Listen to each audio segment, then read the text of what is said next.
বাড়িছি আপনারা কি ওএমআরটাকে স্বীকার করছেন বা আপনারা কি নিজেকে কোয়ালিফাইড বলে মনে করেন? একদম।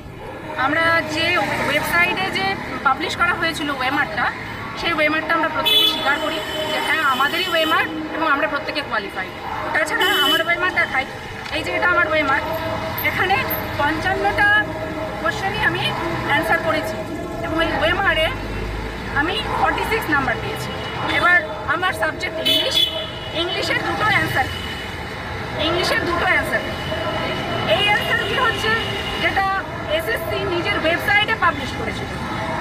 এই অ্যান্সারটি দেখে আমার ওয়েমারে কোনো গরমিল নেই, কিন্তু এসএসসি পরে আরেকটা রিভাইজড অ্যান্সারটি পাবলিক করেছিল।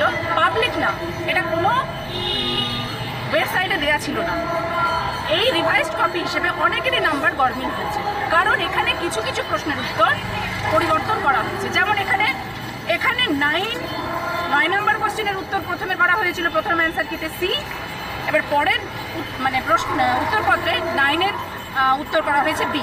সেজন্য আমারই 1 নাম্বার মিসম্যাচ হয়ে গেছে। এই দায়বদ্ধতা তো আমার নয়, এই দায়বদ্ধতা কার? এরকম আমাদের প্রত্যেকের 33-এর প্রত্যেকের একই সমস্যা।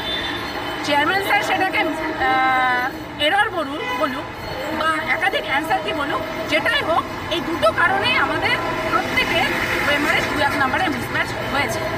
আপনারা কি চেয়ারম্যানকে জানিয়েছেন? অবশ্যই আমরা প্রথম থেকে, যখন 952-তে আমাদের নাম এসেছিল, প্রথম থেকে আমরা চেয়ারম্যান স্যারকে জানিয়েছি। চেয়ারম্যান স্যার আমাদেরকে আশ্বাস দিয়েছিলেন এবং আমরা প্রত্যেকে আইনিভাবে লড়াইও করেছি, কিন্তু সেখানে কোনো রকম রেসপন্সিবল কোনো রকম ভালো ফল পাইনি।